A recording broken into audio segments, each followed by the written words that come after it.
สวัสดีค่ะพบกับหนิงในฟู้ดทราเวลพารวยทำง่ายขายดีไม่มีเอานะคะวันนี้หนิงจะพามาทำเค้กส้มหน้านิ่มกันค่ะท่านผู้ชมคงคุ้นเคยกับเค้กส้มหน้านิ่มกันแล้วนะคะวันนี้จะพามาทำในรูปแบบฟอยล์รูปหัวใจน่ารักมากๆเลยค่ะรับรองถูกใจแน่นอนเดี๋ยวเราไปดูส่วนผสมกันเลยนะคะว่ามีอะไรบ้างส่วนผสมของเค้กส้มหน้านิ่มในฟอยล์นะคะก็จะมีแป้งเค้กไข่แดงน้ำตาลทรายค่ะไข่ขาวน้ำเปล่าครีมออฟทาท่าผิวส้มขูดน้ำตาลทรายผงฟูน้ำมันพืชในส่วนของหน้าเค้กส้มหน้านิ่มก็จะมีน้ำส้มเข้มข้นน้ำเปล่าแป้งข้าวโพดน้ำตาลทรายและเนยสดจืดนะคะส่วนผสมครบแล้วเดี๋ยวเราไปดูที่ทำกันเลยค่ะ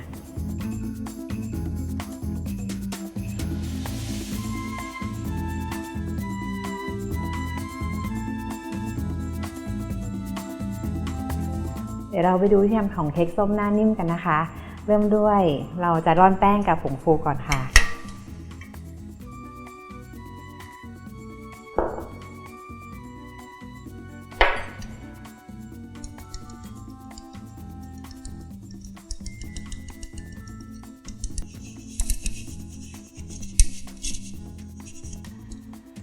เสร็จแล้วก็ตามด้วยน้ำตาลทรายนะคะใช้ตะกร้อคนให้เข้ากันเลยค่ะ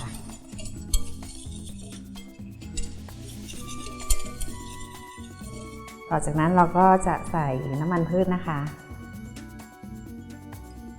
ก็ไข่แดงค่ะ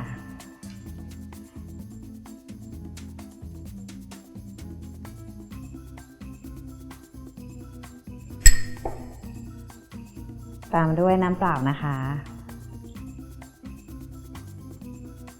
แล้วก็สุดท้ายจะเป็นผิวส้มขูดนะคะท่านผู้ชมสามารถเปลี่ยนเป็นกลิ่นส้มได้นะคะ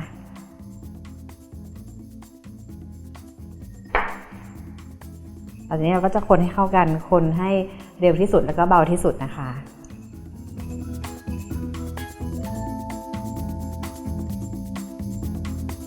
เพราะถ้าเราคนแรงก็จะทำให้แป้งเกิดกลูเตนแล้วก็จะทำให้เค้กยุบตัวนะคะเค้กก็จะมีลักษณะที่เหนียวด้วยค่ะ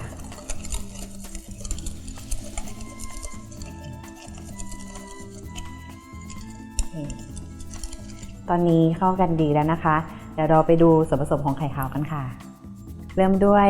ก็เทไข่ขาวลงอ่างตีนะคะแล้วก็ตามด้วยครีมออฟทาท่าค่ะแล้วก็จะตีด้วยความเร็วปานกลางก่อนนะคะให้ขึ้นฟูค่ะ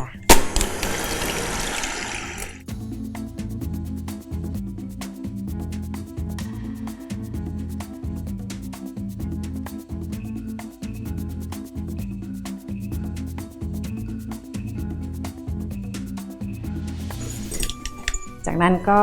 ทยอยค่อยๆใส่น้ำตาลทรายลงไปนะคะ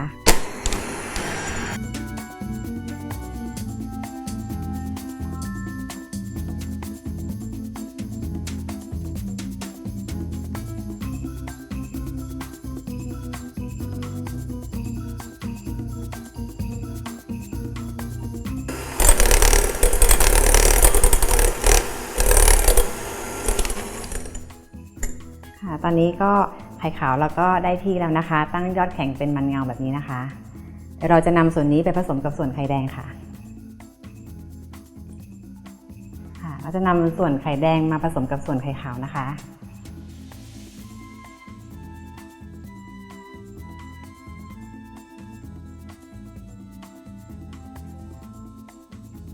อันนี้เวลาผสมเราจะพยายามคนจากข้างล่างขึ้นบนแล้วก็ค่อยๆวนช้าๆนะคะเพราะว่าถ้าเราคนแรงจะทำให้ไข่ขาวยุบตัวแล้วก็เค้กจะไม่ฟูนะคะ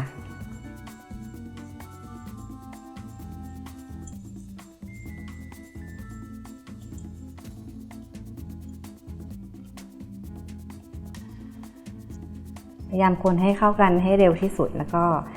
เบาที่สุดนะคะตอนนี้ส่วนผสมเข้ากันเรียบร้อยแล้วนะคะเดี๋ยวเราจะนำส่วนนี้ไปเทใส่ฟอยล์กันค่ะ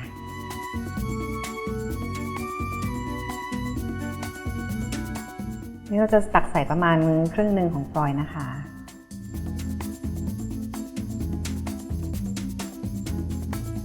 แ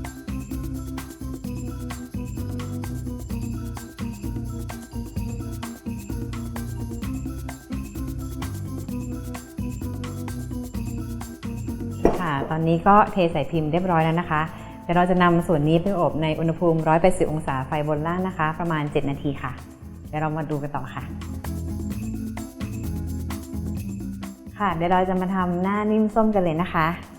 เริ่มด้วยเราใส่น้ำเปล่าค่ะแล้วก็น้ำตาลทรายนะคะแล้วก็น้ำส้มเข้มข้นนะคะ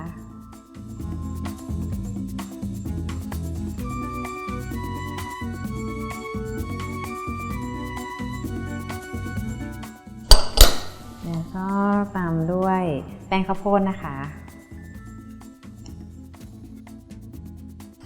นี้เราจะคนส่วนผสมไปเรื่อยๆนะคะจนกว่าส่วนผสมจะข้นแล้วก็มีความใสนะคะผสมเราก็เริ่มข้นแล้วนะคะก็ใส่เนยสดได้เลยค่ะ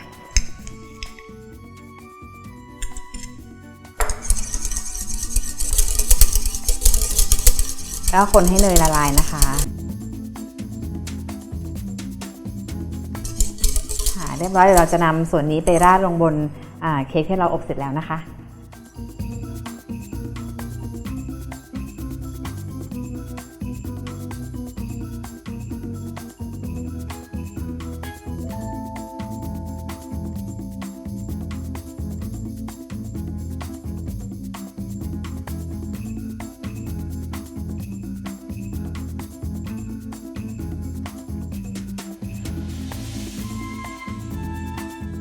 ราดหน้านิ่มเรียบร้อยแล้วนะคะเราก็จะพักให้หายร้อนสักครู่แล้วก็นำไปแช่เย็นประมาณ3ชั่วโมงนะคะเรียบร้อยแล้วนะคะเค้กส้มหน้านิ่มในฟอยล์ของเราวันนี้ฟอยล์เป็นรูปหัวใจน่ารักมากๆเลยค่ะท่านผู้ชมสามารถขายได้ในราคา50 บาทนะคะต่อฟอยล์แล้วก็สูตรนี้สามารถทำได้ประมาณ8ฟอยล์นะคะจะขายตาม IG Pre-order ตลาดนัดหรือว่าในห้างก็ได้ค่ะที่ทำก็ไม่ยากเลยใช่ไหมคะยังไงก็ขอให้มีความสุขในการทำขนมนะคะติดตามสูตรและที่ทำได้ที่ foodtravel.tv นะคะวันนี้หนิงลาไปก่อนสวัสดีค่ะบ๊ายบาย